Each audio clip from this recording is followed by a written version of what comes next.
ليه تشتريه بالغالي لما ممكن تعمليه بنص تمن اللي هتشتريه من بره؟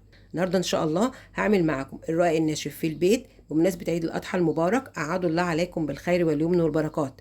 هعمله معاكم من غير فرن، هعمله على عين البوتاجاز وبأسهل طريقه، وان شاء الله هتعجبكم وهيطلع معاكي احلى وانضف ما بتشتريه من بره، عشان انت اللي هتعمليه بايديكي. شايفين الجمال والحلاوه؟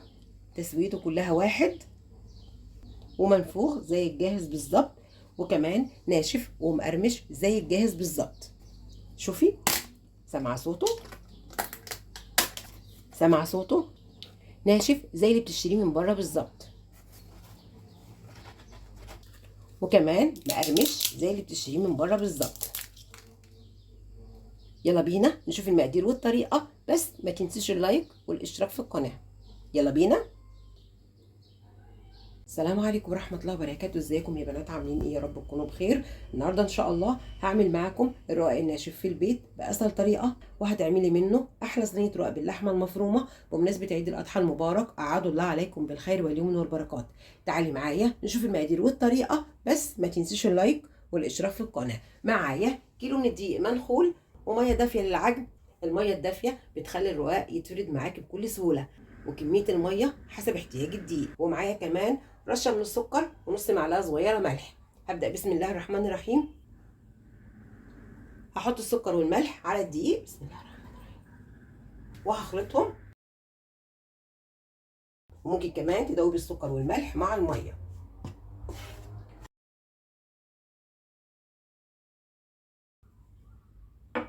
اول حاجه هعملها هاخد كوبايتين من الميه.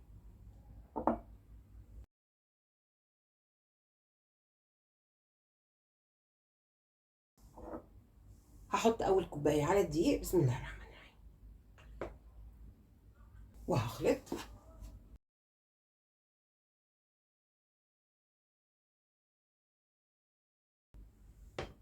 وهاخد الكوبايه التانيه من الميه،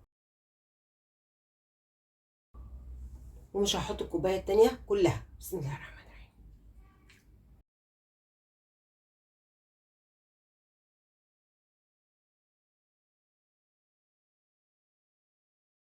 عجينه الرقاق بتكون عجينه ناعمه وطريه، ناعمه جدا مش قاسيه. هحط باقي كوبايه الميه، بسم الله الرحمن الرحيم.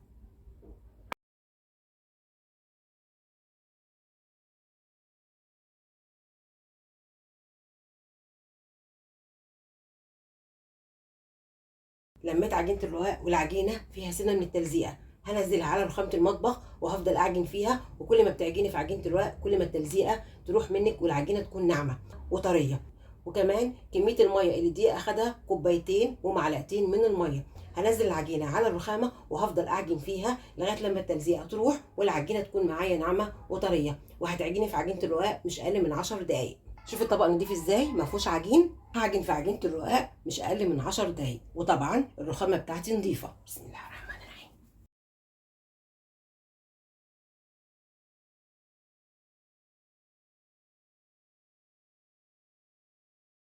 عجنت في عجينه الرقاق لغايه لما بقت معايا عجينه ناعمه وطريه. شوفي ناعمه ازاي وطريه جدا. شوفي طريه ازاي. هقسم عجينه الرقاق لكور، هعملها بحجم الليمونه الكبيره. ممكن كمان بتعملي كور عجينه الرقاق حسب الصينيه اللي هتسوي فيها الرقاق. هقسم عجينه الرقاق لكور بحجم الليمونه الكبيره، بسم الله الرحمن الرحيم، بالشكل ده. وهعملها كوره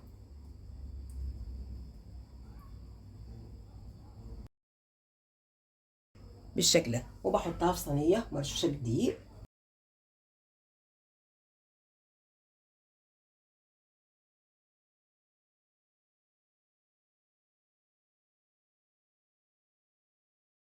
هكمل تقطيع عجينه الرقاق وهرجع لكم تاني.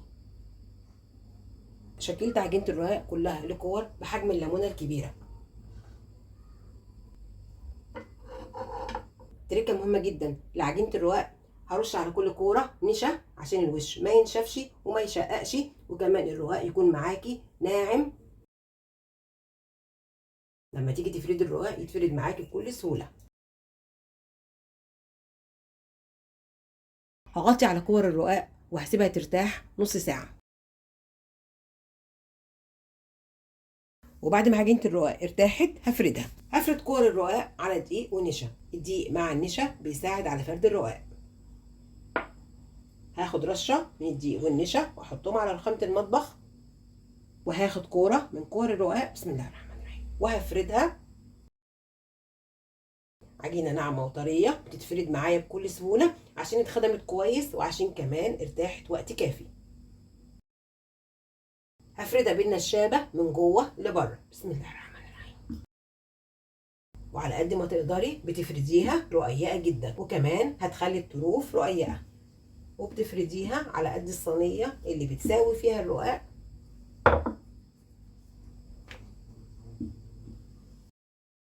وعلى قد ما تقدري بتخليها رقيقه.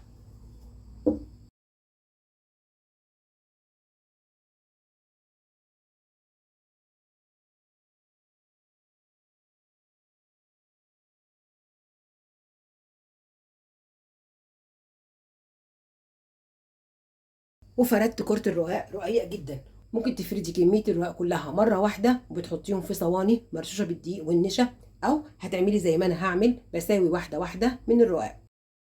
شوفي ورقة الرقاق رقيقة ازاي. هنفضها من الدقيق والنشا الزيادة.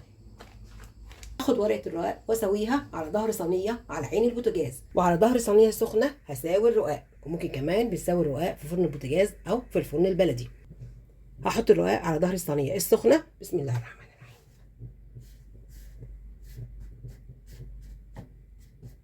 اول ما بتشمع بقلبها على الوش التاني. هقلبها على الوش التاني بسم الله الرحمن الرحيم. ولو ورقه الرقاق اتقطعت منك مفيش مشكله، كله هيتدارى في الحشو. هقلبها على الوش التاني بسم الله.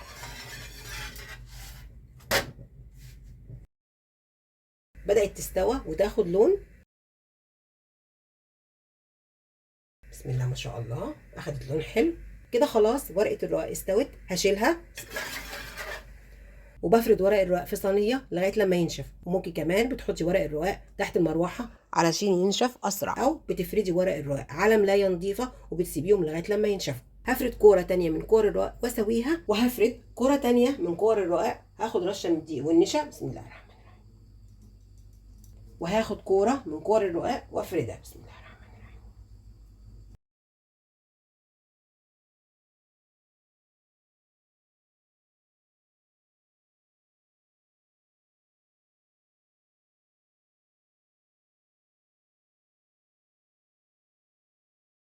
وفي كل مره بمسح الصينيه من الدقيق والنشا عشان الرقاق بتاعي ما يطلعش محروق بسم الله.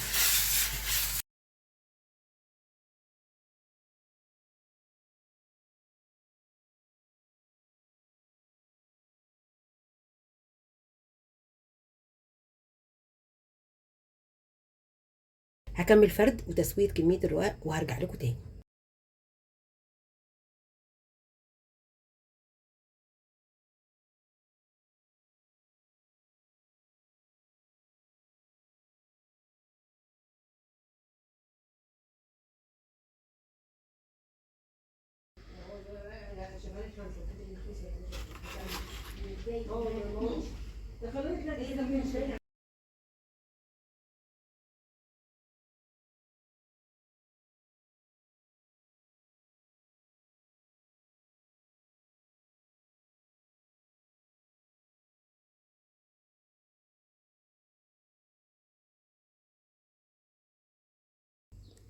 شايفين الجمال والحلاوه زي الجاهز بالظبط، واحلى وانضف كمان عشان انت اللي هتعمليه بايديكي. ومنفوخ زي الجاهز بالظبط، وكمان ناشف ومقرمش زي الجاهز بالظبط. جربيه على طريقتي وان شاء الله هتعجبك. يلا مستنيه ايه؟ اعملي رقاق العيد في البيت على طريقتي وان شاء الله هتعجبك. وهتعملي منه احلى صينيه رقاق باللحمه المفرومه لعيد الاضحى المبارك. ممكن كمان بتعملي رقاق باللبن او هتعمليه ام علي. جربيه على طريقتي وان شاء الله هتعجبك. حاجه فاخر من الاخر.